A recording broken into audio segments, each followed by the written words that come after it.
बाबा साहब अम्बेडकर विश्व रत्न बोधिसत्व नारी के मुक्तिदाता, भारत के संविधान के निर्माता और भारत को आधुनिक बनाने वाले युग पुरुष विश्व विभूति बोधिसत्व भारत रत्न बाबा साहब डॉक्टर अम्बेडकर जी को 69वें महापरिनिर्वाण पर श्रद्धांजलि अर्पित करना चाहूँगा। ऐसी मेरी विचारधारा है, ऐसे मेरे संस्कार हैं। अशोक टकसालिया। क्या लगता है बाबा साहब ने जो सपना देखा था भारत के लिए, जो संविधान बनाया था, क्या उस दिशा में भारत बन रहा है, चल रहा है? हाँ, देखिए, भारत तो उस दिशा में चल रहा है, भारत के लोग भी उस दिशा में चल रहे हैं, लेकिन सत्ता उस दिशा में नहीं चल रही है। मेरा जो बाबा साहब अम्बेडकर और मान्यवर साहब काशीराम का और फूले साहू अम्बेडकर, जो भी इन सब चीज़ों की, इन सब महापुरुषों की जो विचारधारा है, उन विचारधाराओं से जो वर्तमान की जो सत्ता है, चाहे वो केंद्र की सत्ता हो, चाहे वो राज्य की सत्ता हो, वो सब बटी हुई है। लेकिन जो लोग हैं वो चाहते हैं कि जो बाबा साहब अम्बेडकर का जो संविधान है, उस संविधान से देश चले। मोदी जी तो खुद बाबा साहब को जो है सम्मान करते हैं, आज भी देखिए पुष्प अर्पित कर रहे हैं, तो आप कैसे कह रहे हैं कि सत्ता जो है अलग है?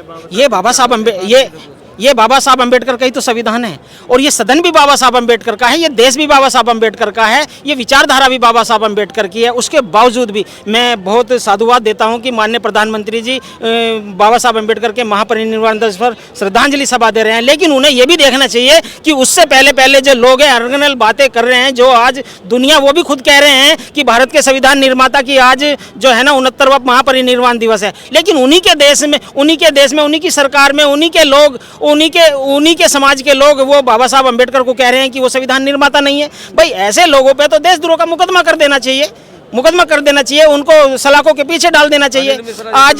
आज की बात देखिए, आज है ना, जो धर्म के नाम पे जो भी बयानबाजी करता है, लोग आज की वर्तमान की सत्ता, चाहे केंद्र की हो चाहे स्टेट की हो, वो उनको सलाखों के पीछे बाबा साहब अम्बेडकर के कानून के हिसाब से उनको जेल में डालने का काम करती है। लेकिन जो भी संविधान के पक्ष में आके बात करता है, जो भी संविधान के पक्ष को मजबूत करने की बात करता है, उनको नजरअंदाज कर दिया जाता है, उन पर शोषण होता है, उन पर उत्पीड़न होता है।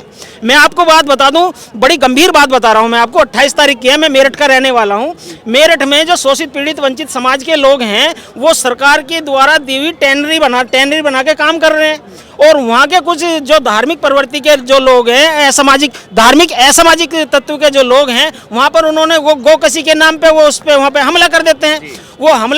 वहाँ पे वो शासन से लेकर प्रशासन की उसमें मिली भगत होती है। और लेकिन क्या है कि जो लोग वहाँ पे टेनरी बना के जो काम कर रहे हैं, हाथ से जो काम, चमड़े का, लेदर का उद्योग का जो काम करते हैं, उन लोगों को पुलिस पकड़ के ले जाती है और उन पुलिस के सामने ही जो वो असामाजिक तत्व हैं उनको मारने का काम करती है, पीटने का काम करते हैं। इतने दिन होने के बावजूद में भी उन असामाजिक तत्वों पे माना कि कप्तान साहब ने जांच बिठाकर उस पर काम करने का काम किया है। उसको क्या नाम है, वहाँ पे गो हत्या का नकार दिया है कि भाई वहाँ पे कोई गो हत्या नहीं होती है। जब कोई गो हत्या नहीं होती है और हम संविधान के मानने वाले लोग हैं, तो जिन लोगों ने वहाँ पे अपराध किया है, चाहे वो किसी ने भी अपराध किया है, उन लोगों को सलाखों के पीछे करने का काम क्यों नहीं किया?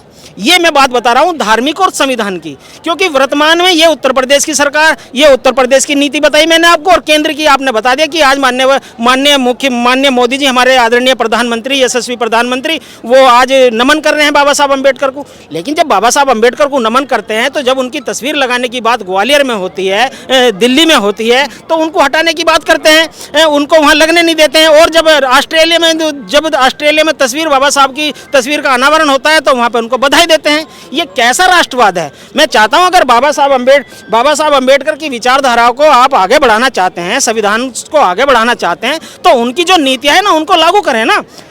जी टकसाला जी, एक बहुत बड़ा सवाल है जी।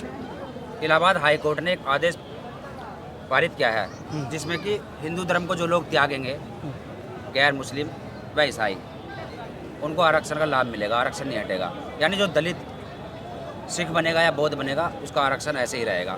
ये कोई पैतरा है या इसको सही समझते हैं? मैं बता रहा हूँ आपको। देखिए, जब भारत में क्या है कि अनुच्छेद 25, 26, 27, 28 हमें धर्म की आज़ादी देता है, तो उसमें क्या कहते हैं कि जो भारत के जो धर्म हैं, जैसे जैन, बौद्ध, ईसाई और क्या नाम है, हिंदू, इन धर्म को अगर हम किसी भी धर्म में परिवर्तन करते हैं तो हमारा जो भी आरक्षण है वो स्वतः ही बना रहेगा।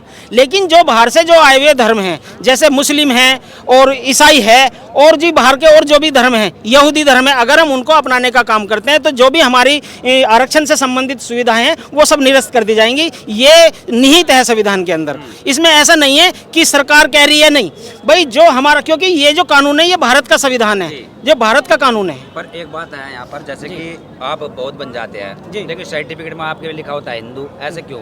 बौद्ध क्यों नहीं लिख पा रहे बच्चे? देखिए, मुझे खेद इस बात का, आपने बहुत अच्छी चीज़ पे बात रखी। बाबा साहब अम्बेडकर ने धर्म की आज़ादी दी है, धर्म की आज़ादी दी है, लेकिन वो उस बेस पे आज है नहीं, जब केंद्र की सरकार हो चाहे वो राज्य की सरकार हो, वो काम नहीं कर रही है। क्योंकि मैं आपको बता दूं मैं कितने ही बार से मतलब प्रयास कर रहा हूं कि भाई हम है नहीं धर्म परिवर्तन करें, और हमारे जो डॉक्यूमेंट्स हैं आज भी डीएम के कार्यालय में मौजूद हैं, लेकिन अभी कह रहे हैं कि भाई धर्म परिवर्तन करें। अगर कोई व्यक्ति सभा लगा के धर्म की बात करता है तो उसको धर्म परिवर्तन के नाम पे उसको सलाखों के पीछे काम करने का काम करते हैं, लेकिन जो लीगल तरीके से काम करने जा रहा है तो सरकार उसको धर्म परिवर्तन करने का अनुमति नहीं दे रही है। तो हम क्या समझें कि मतलब इस सत्ता ये चाहती है कि जो धर्म की बात करेगा, जो हिंदू धर्म से जितने भी अलग की परिवर्तन की बात करेंगे, क्या वो सब के सब सलाखों के पीछे जाएंगे? क्या वो सब धर्म परिवर्तन करके माहौल खराब करना चाह रहे हैं? नहीं। देखिए, हम लोग कानून के मानने वाले लोग हैं, बाबा साहब अम्बेडकर के संविधान के मानने वाले लोग हैं।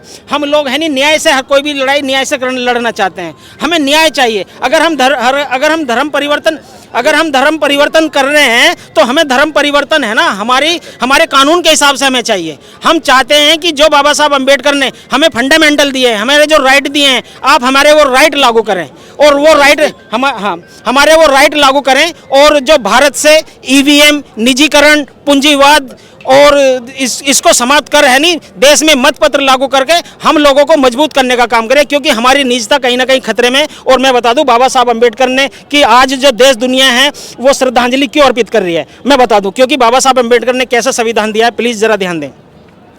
हम भारत के लोग भारत को एक प्रभुत्व संपन्न समाजवादी पंथ निरपेक्ष लोकतंत्र में गणराज्य बनाने के लिए तथा उसके समस्त नागरिकों को सामाजिक, आर्थिक, राजनीतिक न्याय, विचार, अभिव्यक्ति, विश्वास, धर्म और उपासना की स्वतंत्रता व अवसर की समता प्राप्त करने के लिए, उसमें व्यक्ति की गरिमा, राष्ट्र की एकता और अखंडता सुनिश्चित करने वाली बंधुता को बढ़ाने के लिए दृढ़ संकल्प होकर अपनी इस संविधान सभा में आज तारीख 26 नवंबर 1949 मिति मार्गशीर शुक्ल सप्तमी संवत 2006 को एदत द्वारा इस संविधान को अंगीकृत, अधिनियमित और आत्मर्पित करते हैं। क्योंकि ये जो बाबा साहब अम्बेडकर की विचारधारा है ना, जितने भी पंथ भारत में है या दुनिया में है, सबको बराबर आंकता है, किसी को छोटा किसी को बड़ा नहीं आंकता। लेकिन जब हम धार्मिक प्रवृत्ति में आते हैं तो सब लोग, कोई छोटा, कोई अमीर, कोई गरीब हो जाता है, लेकिन भारतीय संविधान सबको बराबर का हक देता है, बराबर के तक वो देता है। एक आखिरी सवाल और ले लेते हैं। संविधान धर्मनिरपेक्षता की बात करता है, लेकिन भारत में कुछ लोग देश को हिंदू राष्ट्र बनाना चाहते हैं, यात्राएं निकालते हैं, उन पर क्या कहेंगे? देखिए,